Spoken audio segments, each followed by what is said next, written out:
உற்சாகமான ஒரு காலை பொழுதில் பத்திரிகை கண்ணோட்டம் நிகழ்ச்சியின் வாயிலாக சந்திப்பதில் பெரும் மகிழ்ச்சி. இன்று 2021 ஆகஸ்ட் மாதம் 3ஆம் தேதி செவ்வாய்க்கிழமை. இந்த நாள் உங்கள் அனைவருக்கும் இனிமையான ஒரு வெற்றிகரமான நாளாக வாழ்த்திக் கொண்டு இன்றைய நிகழ்ச்சிக்குள் நாங்கள் செல்வோம். இந்நிகழ்ச்சியில் முதலாவதாக நாங்கள் வீரகேசரி பத்திரிகையின் செய்திகளை பார்க்கலாம்.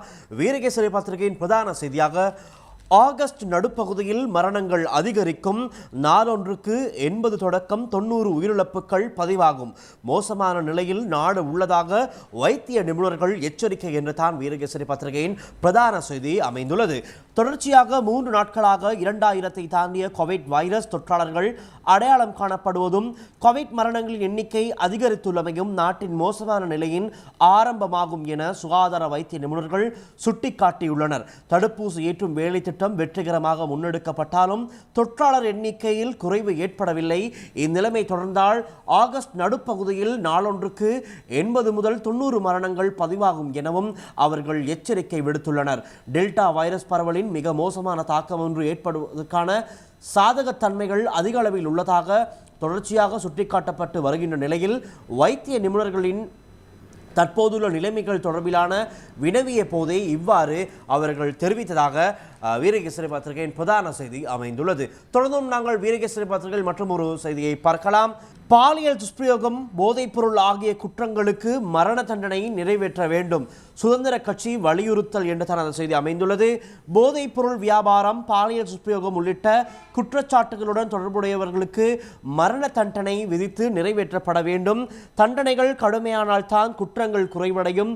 பாலியல் துஷ்பிரயோக குற்றச்சாட்டுகளுடன் தொடர்புடைய சட்டங்களை திருத்தி அமைப்பது அவசியமாகும் என ஸ்ரீலங்கா சுதந்திர கட்சியின் பாராளுமன்ற உறுப்பினர் சாந்த பண்டார தெரிவித்துள்ளார். சுதந்திர கட்சியின் தலைமை காரியாலயத்தில் நேற்று இடம்பெற்ற ஊடகவியலாளர் சந்திப்பில் கலந்து கொண்டு கருத்துரைக்கையிலேயே அவர் மேற்கண்டவாறு தெரிவித்துள்ளார் என்று தான் வீரகேசரி பத்திரிகையில் இந்த செய்தி அவ்வாறு அமைந்துள்ளது. தொடர்ந்து நாங்கள் வீரகேசரி பத்திரிகையில் மற்றும் ஒரு செய்தியை பார்க்கலாம்.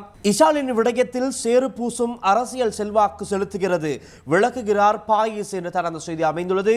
இஷாலினியின் மரணம் தொடர்பாக சோடிக்கப்பட்ட பொய்யான விடயங்களை பரப்பி குறுகிய நோக்கங்களை நிறைவேற்றிக் கொள்ள ஒரு சிலர் முயற்சித்து வருவதாக முன்னாள் மேல் மாகாண சபை உறுப்பினரும் அகில இலங்கை மக்கள் காங்கிரசின் கொழும்பு மாவட்ட அமைப்பாளருமான AJM பாயிஸ் விடுத்துள்ள அறிக்கையில் தெரிவிக்கப்பட்டுள்ளது. அவரது அறிக்கையில் மேலும் குறிப்பிட்டுள்ளதாவது: அகில இலங்கை மக்கள் காங்கிரஸ் தலைவர் பாராளுமன்ற உறுப்பினர் ரிஷாட் பதியுதீன் வீட்டில் பணிபுரிந்து வந்த இஷாலினியின் மரணம் தொடர்பில் வழக்கு விசாரணை இடம்பெற்று வரும் நிலையில் ஒரு சிலர் பல்வேறுபட்ட ஊடகங்களில் சோடிக்கப்பட்ட பொய்யான விடயங்களை பரப்பி இந்த விடயத்தை குறுகிய நோக்கங்களை நிறைவேற்றிக் கொள்வதற்காக பயன்படுத்துவதை காணக்கூடியதாக உள்ளது.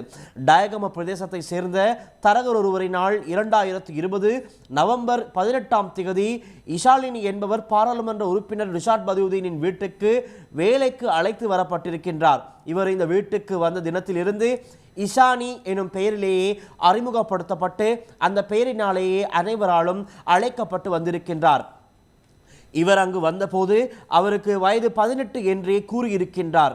எனினும் இவர் எரியுண்டு ஆஸ்பத்திரியில் சேர்க்கப்பட்ட பின் அவரது பிறந்த தினம் 2004 11 12 என உறுதியாகியுள்ளது. இதன் அடிப்படையில் இவர் பணிக்கு அழைத்து வரப்பட்ட போது இவருக்கு வயது 16 வருடங்களும் 6 நாட்களும் என்பது உறுதியாகியுள்ளது. எனினும் ஒரு சிலர் இன்றும் இவரை சிறுமியாக இனங்காட்டி குற்றம் சுமத்தி வருகின்றனர். பாராளுமன்ற உறுப்பினர் ரிஷாட் பதியுதீன் 2020 10-19ஆம் தேதியிலிருந்து 2020 12 9ஆம் தேதி வரை கைதுக்குள்ளாகி இருந்தார். இஷாலினி பாராளுமன்ற உறுப்பினரது வீட்டுக்கு வரும்போது பாராளுமன்ற உறுப்பினர் ரிஷாட் பதியுதீன் சிறைச்சாலையிலேயே இருந்திருக்கின்றார். அதன் பின் 2021 4ஆம் மாதம் 24ஆம் தேதி அவர் மீண்டும் குற்றப்புலனாய்வு பிரிவினரால் கைது செய்யப்பட்டு இதுவரை தடுப்பு காவலில் வைக்கப்பட்டுள்ளார். இவ்வாறான நிலையில் எரியூட்டியதும் இந்த விவகாரத்துக்கு பொறுப்பு கூற வேண்டியவருமே இவரே என கூறி இஷாலினியின் மரணத்தை வைத்து ஒரு சிலர் அரசியல் செய்கின்றார்கள். இஷாலினி பணிக்கு அமர்த்தப்பட்டதன் பின் அவரை பார்ப்பதற்கோ அல்லது தொலைபேசியில் தொடர்பு கொள்வதற்கோ அனுமதிக்கப்படவில்லை என்ற குற்றச்சாட்டொன்றும் முன்வைக்கப்பட்டுள்ளது. உண்மையில் இஷாலினி தமது குடும்பத்தோரோடு தொடர்பு கொள்வதற்கு கோரிய அனைத்து சந்தர்ப்பங்களிலும் அவருக்கு தொலைபேசி வசதி செய்து கொடுக்கப்பட்டிருக்கின்றது. இவர் அனைத்து சந்தர்ப்பங்களிலும் 30 நிமிடங்கள் வரை தொடர்பு கொண்டுள்ளமை தொடர்பாடல் அறிக்கையின் மூலம் உறுதிப்படுத்தப்பட்டுள்ளது. அத்தோடு இஷாலினிக்கு தங்குவதற்கு வழங்கப்பட்டிருந்த அறை 6க்கு 4 அடி அளவிலான கொட்டிலொன்றாக சித்தரிக்கப்பட்டு அவரை சரியான முறையில் கவனிக்கவில்லை என்ற மற்றொரு குற்றச்சாட்டு முன்வைக்கப்பட்டிருந்தது. இஷாலினி தங்கியிருந்த அறை 7 அடி 4 அங்குலம் நீளமும் 6 அடி 3 அங்குலம் அகலமும் கொண்டது. அங்கு அவருக்கு தேவையான அனைத்து வசதிகளும் ரிஷாட் பதியுதீனின் மனைவியால் செய்து கொடுக்கப்பட்டிருந்தது. அத்தோடு பாராளுமன்ற உறுப்பினரது மூத்த மகள் வெளிநாடு செல்வதற்கு முன் இஷாலினிக்கு 5000 ரூபாய் பணம் அன்பளிப்பாக வழங்கப்பட்டுள்ளது. இது இவர் இஷாலினி மீது வைத்திருந்த அன்புக்கு தக்க சான்றாகும். இவர் இதுவரை தான் தங்கியிருந்த அறை தொடர்பில் எந்தவிதமான குறைபாடுகளையும் சுட்டிக்காட்டியதாக இல்லை. அதே போன்று அவரது தாயாரோ அவர் தங்கியிருந்த அறை தொடர்பில் இதுவரை எந்த விதமான கருத்தையும் வெளியிட்டதாக இல்லை. இதற்கு பின் அவ்வாறானதொன்றை கூறுவதாக இருந்தால் அது ஆச்சரியப்படுவதற்கான விடயமல்ல. ஏனெனில் அவர் ஏற்கனவே வழங்கிய கருத்துக்களுக்கும் தற்போது அவர் கூறுகின்ற விடயங்களுக்கும் பின்னால் அரசியல் காரணம் ஒன்று செயல்படுவது நன்றாக புலனாகின்றது என்று தான் முன்னாள் மேல் மாகாண சபை உறுப்பினர் பாயிஸ் தெரிவித்ததாக அந்த செய்தி வீரகேசரி பத்திரிகையில் அமைந்துள்ளது. தொடர்ந்தும் நாங்கள் நிகழ்ச்சியில் தமிழன் பத்திரிகையின் செய்திகளை பார்க்கலாம். தமிழன் பத்திரிகையின் பிரதான செய்தியாக ஆசிரியர்மாருக்கு அடுத்த பட்ஜெட்டில் நிதி ஒதுக்கீடு, அமைச்சரவை முடிவு, தொழிற்சங்கங்களுடன் அரசு இன்றும் மீண்டும் பேச்சு, சரியான தீர்வு கிடைக்கும் வரை போராட்டம், தொழிற்சங்கம் அறிவித்ததாகத்தான் அந்த செய்தி அமைந்துள்ளது. பல்வேறு கோரிக்கைகளை முன்வைத்து ஆசிரியர்கள் மேற்கொண்டு வரும் போராட்டம் தொடர்பில் ஜனாதிபதி கோட்டாபய ராஜபக்ச தலைமையில் நேற்று மாலை கூடிய அமைச்சரவை விரிவாக ஆராய்ந்தது. இதன் போது ஆசிரியர் தொழிற்சங்கங்களுடன் கடந்த வாரம் நடத்திய சந்திப்பு குறித்து நீண்ட விளக்கம் ஒன்றை அமைச்சரவைக்கு வழங்கிய பிரதமர் மஹிந்த ராஜபக்ச அதனை விளக்கும் வகையிலான அமைச்சரவை பத்திரம் ஒன்றை சமர்ப்பித்தார். தற்போது நிலைமையில் நாட்டில் நிதி நெருக்கடி இருப்பதால் 2022ஆம் ஆண்டு வரவு செலவு திட்டத்தில் தேவையான நிதியை ஒதுக்கி ஆசிரியர்களின் பிரச்சனையை தீர்க்க அமைச்சரவை தீர்மானித்தது என்று தான் தமிழன் பத்திரிகையின் பிரதான செய்தி அமைந்துள்ளது. தொடர்ந்து நாங்கள் தமிழன் பத்திரிகையில் மற்றும் ஒரு செய்தியை பார்க்கலாம்.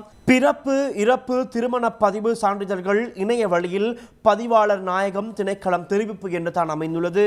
பிறப்பு இறப்பு மற்றும் திருமண பதிவு சான்றிதழ்களை இணைய வழியில் பெற்றுக்கொள்ள முடியும் என பதிவாளர் நாயகம் திணைக்களம் தெரிவித்துள்ளது.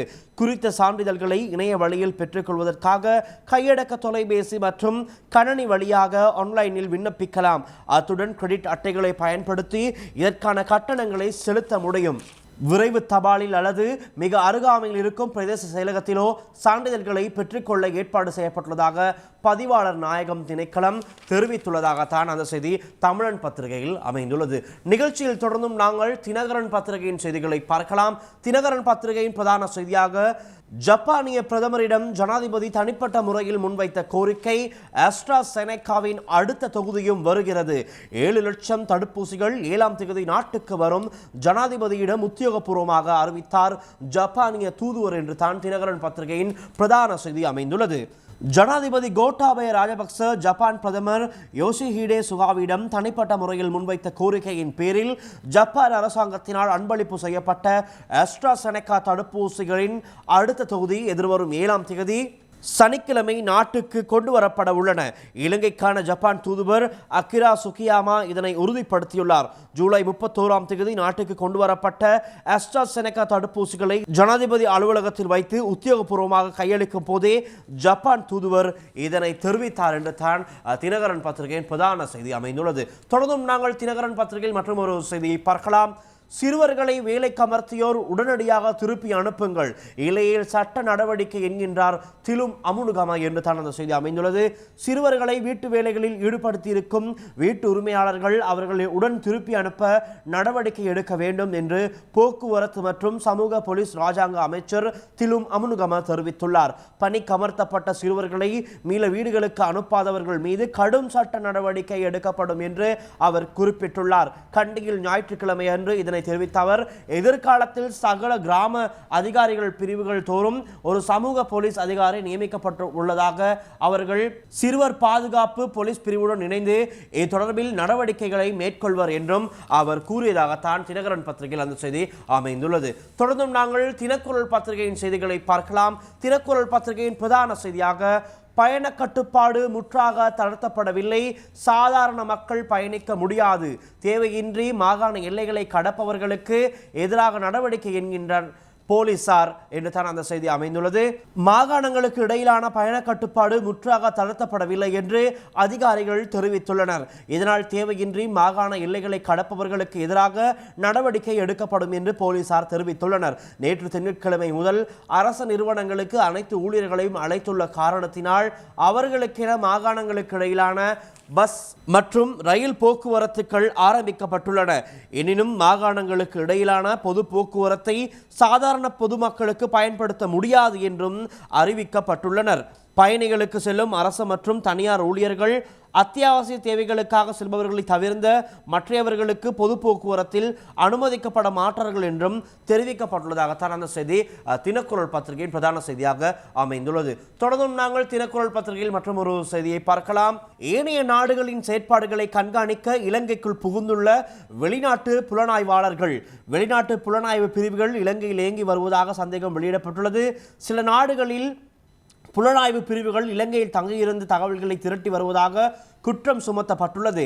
ஏனைய நாடுகளின் செயற்பாடுகளை கண்காணிப்பதே இந்த புலனாய்வு பிரிவின் பிரதான செயற்பாடாக அமைந்துள்ளது என ஆங்கில நாளிதழ் ஒன்று செய்தி வெளியிட்டுள்ளதாகத்தான் அந்த செய்தி தினக்குரல் பத்திரிகையில் அமைந்துள்ளது. தொடர்ந்து நாங்கள் தினக்குரல் பத்திரிகையில் மற்றும் ஒரு செய்தியை பார்க்கலாம். கொத்தலாவல பல்கலைக்கழக சட்டமூலத்திற்கு ஆளுங்கட்சி எம்பிக்களின் ஆதரவை கோரிய பிரதமர் அலரி மாளிகையில் விசேட சந்திப்பு என்ற தான செய்தி அமைந்துள்ளது. ஆளுங்கட்சி பாராளுமன்ற குழு கூட்டம் நேற்று திங்கட்கிழமை பிரதமர் மஹிந்த ராஜபக்ச தலைமையில் நடைபெற்றுள்ளது. அலரி மாளிகையில் நேற்று பிற்பகல் இந்த கூட்டம் நடைபெற்றுள்ளதுடன் இதில் கொத்தலாவல பாதுகாப்பு பல்கலைக்கழக சட்டமூலம் தொடர்பாக கலந்துரையாடப்பட்டுள்ளதாக தெரிவிக்கப்பட்டுள்ளது. கொத்தலாவல பாதுகாப்பு பல்கலைக்கழக சட்டமூலம் மீதான விவாதத்தை நடத்த எதிர்வரும் வெள்ளிக்கிழமை பாராளுமன்றத்தில் அந்த சட்டமூலத்தை நிறைவேற்றுவதற்கு அரசாங்கம் எதிர்பார்த்துள்ளதாகத்தான் தினக்குரல் பத்திரிகையில் அந்த செய்தி அவ்வாறு அமைந்துள்ளது. நிகழ்ச்சியில் தொடர்ந்தும் நாங்கள் நாட்டின் இன்றைய காலநிலை தொடர்பான தகவல்களை அறிந்து கொள்ளலாம். அதற்காக நாங்கள் இப்பொழுது வளிமண்டலவியல் திணைக்களத்தின் சிரேஷ்ட அதிகாரி முகமது சாலிகின் அவர்களை தொடர்பில் இணைத்துக் கொள்கின்றோம். சப்ரகமுவ மாகாணத்திலும் அத்துடன் கண்டி மற்றும் நுவரெலிய மாவட்டங்களிலும் இடைக்கிடையே மழை பெய்யக்கூடும். மேல் மாகாணத்திலும் அத்துடன் காலி மற்றும் மாத்தறை மாவட்டங்களிலும் சிறிதளவு மழை பெய்யக்கூடும். ஊவ மாகாணத்தின் சில இடங்களிலும் அத்துடன் அம்பாறை மாவட்டத்தின் சில இடங்களிலும் மாலை அல்லது இரவு வேளைகளில் மழை அல்லது இடியுடன் கூடிய மழை பெய்வதற்கான வாய்ப்பு காணப்படுகின்றது. நாட்டின் ஏனைய பிரதேசங்களில் சீரான வானிலை காணப்படும். மத்திய மலை பிராந்தியங்களின் மேற்கு சரிவுகளிலும் வடமத்திய மற்றும் வடமேல் மாகாணங்களிலும் அத்துடன் ஹம்பாந்தோட்டை மற்றும் திருகோணமலை மாவட்டங்களிலும் மணித்தியாலத்துக்கு 40 முதல் 50 கிலோமீட்டரிலும் கூடிய வேகத்தில் ஓரளவு பலத்த காற்று வீசக்கூடும். கடல் பிராந்தியங்களை பொறுத்தவரையில் களுத்துறை தொடக்கம் காலி ஊடாக ஹம்பாந்தோட்டை வரையான கடல் பிராந்தியங்களில் சிறிதளவு மழை பெய்யக்கூடும். நாட்டை சூழவுள்ள கடல் பிராந்தியங்களில் மணித்தியாலத்துக்கு 30 முதல் 40 கிலோமீட்டர் வேகத்தில் தென்மேற்கு திசையிலிருந்து காற்று வீசும். காலி தொடக்கம் ஹம்பாந்தோட்டை ஊடாக பொத்துவில் வரையான அத்துடன் புத்தளம் தொடக்கம் மன்னார் காங்கேசன்துறை ஊடாக திருகோணமலை வரையான கடல் பிராந்தியங்களில் மணித்தியாலத்துக்கு 50 கிலோமீட்டரிலும் கூடிய வேகத்தில் அடிக்கடி காற்று அதிகரித்து வீசக்கூடும்.